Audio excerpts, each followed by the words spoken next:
Hello everyone नमस्ते welcome to my blog. आज चाहिँ हामी वसुन्धरा स्थित लिङ्ग भैरवी मन्दिरमा जाँदैछौँ। यहाँ चाहिँ मलाई पहिलेदेखि एकदमै धेरै जान मन लागेको थियो, समय मिलिरहेको थिएन। अब चाहिँ भएन भनेर अति नै भयो भनेर हामी चाहिँ यहाँ गयौँ मेरो हस्बेन्डसँग। यस्तो रमाइलो, यस्तो पिसफुल, यति धेरै मान्छेहरू हुनुहुँदो रहेछ, यति रमाइलो। यहाँको भ्यूहरू हेर्दै यताउति रमाइलो गर्दै म चाहिँ अगाडि बढ्दैछु। मलाई चाहिँ यति रमाइलो लागेको कि म भिडियोमा वर्णनै गर्न सक्दिनँ। अति नै रमाइलो ठाउँ छ। एकचोटि हजुरहरू पनि नजिकै हुनुहुन्छ भने जानु होला। यहाँ चाहिँ भजन कीर्तनहरू एकदमै धेरै त्यो हुन्छ नि, अब दिनभरिको थकान टेन्सनलाई चाहिँ रिलिफ गर्नको लागि चाहिँ बेलुका आरती हेर्न सुन्न जान पनि सक्नुहुन्छ। यति रमाइलो यो भिडियोमा देखेको भन्दा पनि अति धेरै रमाइलो छ। यहाँ चाहिँ बस्नको लागि पनि उत्तिकै राम्रो ठाउँहरू छ। बसेर मजाले मेही सहरमा बसेर पनि हजुरहरूले भजन कीर्तन सुन्न सक्नुहुन्छ। र यहाँबाट जुन ढोका देखिएको छ त्यहाँबाट भित्र गइसकेपछि चाहिँ मेडिटेसन गरेर शान्तसँगले आनन्दले आफूलाई भगवानमा समर्पित गरेर बस्न पनि सकिन्छ। यति रमाइलो क्या, यति आनन्द चाहिँ अब त्यो स्वर्गीय आनन्द नै भनौँ न, जुन चाहिँ भिडियोमा वर्णन गर्नै सकिँदैन क्या। यति रमाइलो, यति आनन्द ठाउँ हो। हामीले चाहिँ गएर एकदम धेरै हुन्छ नि, अब कतिपय अब हुन्छ, सबैलाई हुन्छ, प्रब्लम हुन्छ, टेन्सन हुन्छ। त्यहाँ गइसकेपछि चाहिँ त्यो सबै कुरा बिर्सिएर आफूलाई आफूमा समर्पित गरेर चाहिँ बस्न मिल्ने ठाउँ चाहिँ हो त्यो। एकदम रमाइलो। हेर्नु त जस्तामा यसरी दुईतिर नाक फर्काएर यसरी बनाइएको छ। मलाई चाहिँ मलाई पर्सनली नै चाहिँ एकदमै मन पर्यो। एकदमै मेरो हस्बेन्डलाई नै एकदमै मन पर्यो।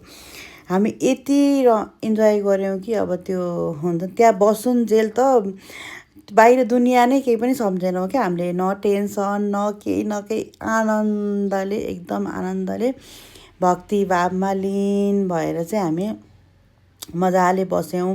बेलुका भइसकेको थियो। त्यहाँ चाहिँ यसरी आरती बत्ती बालेर चाहिँ यसरी भजनहरू गाउँदै नाच्न हुनेहरू नाच्न पनि पाइयो, भजन गाउनेहरू भजन गाउन पनि पाइयो। मजाले भजन गाउनेहरूलाई साथ दिँदै यति धेरै क्या भिडभाड, यति मजाको भिड हुँदा पनि सबैजना हुन्छ नि ब्यालेन्स मिलाएर सबै बसिरहनु भएको छ। हामी पनि यति धेरै त्यो आनन्द लियौँ होइन। त्यसपछि म चाहिँ भिडियो पनि खिच्दै थिएँ। भिडियो खिच्दै आफूलाई त्यहाँ समर्पित गर्दै अति नै यति धेरै पिस कि अब त्यो वर्णन नै गर्न सक्दिनँ क्या म। यति धेरै रमाइलो लागेको मलाई चाहिँ। कोही पनि हजुरहरू नजिक हुनुहुन्छ, हजुरहरूलाई एकदमै रिलिफ हुन मन छ भने चाहिँ यो ठाउँ चाहिँ पक्कै पनि भिजिट गर्नु होला। यो चाहिँ वसुन्धरामा अवस्थित रहेको छ। मजाले जान सक्नुहुन्छ। म चाहिँ पुरै भजन गाउँदैछु। मेरो हस्बेन्डले चाहिँ मेरो भिडियो खिचिदिँदै हुनुहुन्छ। यति आनन्दले भजन गाउँदै आनन्दले आफूलाई त्यहीँ भुलाउँदै बसिरहेको छु। भजन कीर्तन 8:30 होला आई गेस होइन, 8:30 जस्तो लागेको छ मलाई। हामी चाहिँ त्यहाँबाट 8:15 बजी निस्क्यौँ। बेलुका पनि भइसकेको थियो, फर्स्ट टाइम गएको हो। अब चाहिँ याद भयो कति बजे के कस्तो भनेर। त्यहाँ त्यो सानो काम भएको भएर हामी चाहिँ निस्किहाल्यौँ। धेरै ढिलासम्म बसेनौँ, तर अन्तिमसम्म चाहिँ बसेनौँ। तैपनि अब जति बस्यौँ त्यो बेलासम्म चाहिँ एकदमै रमाइलो, एकदमै राम्रो, एकदमै पिसफुल, आनन्द लागिरहेको थियो आफूलाई। मैले चाहिँ एकदम आनन्द लिएँ। हजुरहरूले पनि आनन्द लिनुहुनेछ, हजुरहरू पनि जाने हुनेछ भन्ने आशा लिएको छु।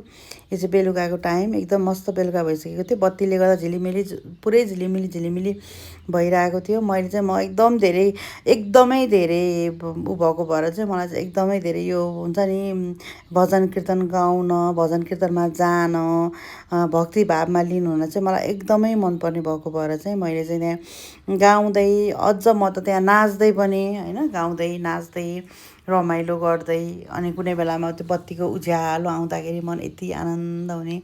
अनि यहाँ कसैले नाचिरहनु भएको छ। मेरो साइडमा बसेर पनि नाचिरहनु भएको छ। उहाँहरूलाई साथ दिँदै म पनि नाचिरहेको छु। एकदम आनन्द, एकदम त्यो टाइमभरि चाहिँ म एकदम आनन्दित भएर एकदम मजाले बसेको भित्र उहाँ गइरहनु भएको भित्र चाहिँ मेडिटेसन जस्तै हुन्छ, शान्त, एकदमै शान्त मजाको पिसफुल ठाउँ हो यो। पक्कै पनि हजुरहरू पनि जानुहुनेछ भन्ने आशा लिएको छु। मलाई चाहिँ अझ पनि बेसरी नाच्न मन लागेको थियो, अनि त्यस कारणले गर्दा चाहिँ यहाँ मैले साइडमा बसेर गीत गाउँदै गर्नुभएको भएर म चाहिँ आफूले आफूलाई झुमाउँदै नाच्दै ताली बजाउँदै एकदमै आफूलाई त्यो दायाँ बायाँ मेरो को छ भन्ने पनि मलाई थाहा थिएन क्या। मलाई यति धेरै म आफैलाई समर्पित गरेर चाहिँ म गीत गाइरहेको थिएँ, म त्यहाँ भजन गाइरहेको थिएँ, नाचिरहेको थिएँ, ताली बजाइरहेको थिएँ। मलाई आफैलाई आनन्द लागिरहेको थियो। त्यहाँबाट निस्किन मन थिएन, तर के गर्नु, त्यहाँको पनि रुल्स हुन्छ, टाइम हुन्छ, त्यसलाई पनि मध्यनजर गर्नु पर्यो। त्यसपछि हामी निस्किनु नि पर्छ होइन। अनि तैपनि अब जति टाइमसम्म बसेँ, आफूलाई एकदमै इन्जोय गरेँ, एकदमै नाचेँ। पछाडि पनि नाच्दै हुनुहुन्छ, उहाँ पनि एकदम भक्तिभावमा लागेर लिनुहुनुभएको छ। सबैजना यहाँ आउने जति सबैजना के, कसैलाई कसैको केही डर भर, कसैलाई कसैको केही छैन। सबैजना आफ्नै तालमा, आफ्नै सुरमा आफूले आफूलाई भगवानमा समर्पित गर्दै हुनुहुन्छ। यति आनन्द, यति आनन्द, यति आनन्द। कोही पनि नजिक हुनुहुन्छ भने चाहिँ एकचोटि चाहिँ पक्कै पनि भिजिट गर्नु होला है। वसुन्धरामै छ यो, एकदमै नजिक पनि छ। वसुन्धरा एरियातिर हुनुहुन्छ भने चाहिँ झन् सबैलाई पाएको नै परिहाल्यो होइन। एकदमै नजिक आनन्द रमाइलो ठाउँ हो यो। म चाहिँ एकदमै धेरै आफूलाई के भन्ने अब त्यसलाई, त्यो पिस एकदम रिलिफ भएँ भनौँ न। त्यो टाइमभर चाहिँ एकदम रिलिफ भएँ, खुसी लाग्यो। फेरि पनि जान्छु म, कुनै बेलामा टाइम मिल्यो भने पक्कै पनि फेरि पनि जान्छु। म जान्छु नै भनेर बसेको छु। त्यहाँ चाहिँ अब के भन्ने, सबैजना रमाइलो छ। यति रमाइलो कि अब त्यो साध्य नै छैन, वर्णन गरेर साध्य पनि छैन त्यो भिडियोमा। हजुरहरू पनि पक्कै पनि जानुहुनेछ भन्ने आशा लिएको छु। मलाई चाहिँ म चाहिँ अब साथीहरूलाई पनि रिकमेन्ड गरिरहेको छु, जाऊ है, नजिक छ भने जाऊ है भनिरहेको छु। अब सबैको टाइम पनि मिल्नु पऱ्यो, सबैजनालाई पाएको पर्नु पऱ्यो होइन। अब हामीले जाउँ भनेर जाने त होइन, मन हुनु पऱ्यो, भगवान्ले बोलाउनु पऱ्यो मेन भनेको। बोलाउनु भयो भने पक्कै पनि उहाँहरू पनि जानुहुनेछ। यो चाहिँ इन टाइम जस्तो हो एकदमै। यो चाहिँ शिवजीको ताण्डव जस्तै भइरहेको छ यहाँ चाहिँ होइन। यति यो फास्ट भजन भइरहेको भएर चाहिँ उहाँहरूले त्यो गीतमा एकदम राम्रोसँग नाचिरहनु भएको छ। अब हामी चाहिँ नाच्यौँ, रमाइलोसँग बस्यौँ, मेडिटेसन गऱ्यौँ, भक्तिभाव गऱ्यौँ, गीत गायौँ, भजन कीर्तन गऱ्यौँ, अनि रमाइलो भयो। तपाईँहरूले पनि यो भिडियो हेरेर रमाइलो मान्नुभयो होला भनेर आशा लिएको छु। बत्तीहरूको फोटो भिडियोहरू पनि खिचेको छु। जान नपाउनु भए पनि यो भिडियो हेरेर इन्जोय गर्नुहुनेछ भन्ने आशा लिएको छु। तर म जानलाई चाहिँ जान नै सजेस्ट गर्छु हजुरहरू सबैलाई, जो पनि नजिक हुनुहुन्छ हजुरहरू एकपल्ट जानु नै भन्छु म चाहिँ। एकदम रमाइलो छ, एकदम रमाइलो। लोकेसनको लागि चाहिँ हजुरहरूले वसुन्धराको लिङ्ग भैरवी भनेर हान्नुभयो भने लोकेसन अभियसली पनि आइहाल्छ। यति रमाइलोसँगले हामीले चाहिँ यसरी भजन कीर्तनहरू गऱ्यौँ र अब चाहिँ फर्किनुपर्छ भन्ने जस्तो भइरहेको थियो। अनि हामी फर्किन थाल्यौँ। फर्किँदाखेरि इन्डमा चाहिँ अब यति बेलुका भइसकेको थियो। अनि हामी फर्किएपछि मैले चाहिँ हल्का भिडियो खिचेँ। फर्किने बेलाको भिडियो सँगसँगै मैले चाहिँ एक दुईवटा फोटो पनि खिचौँ न भनेर भन्यो हस्बेन्डलाई। फोटो पनि खिचिदिनु भयो हस्बेन्डले र फोटोहरू पनि मैले पोस्ट गरेको छु।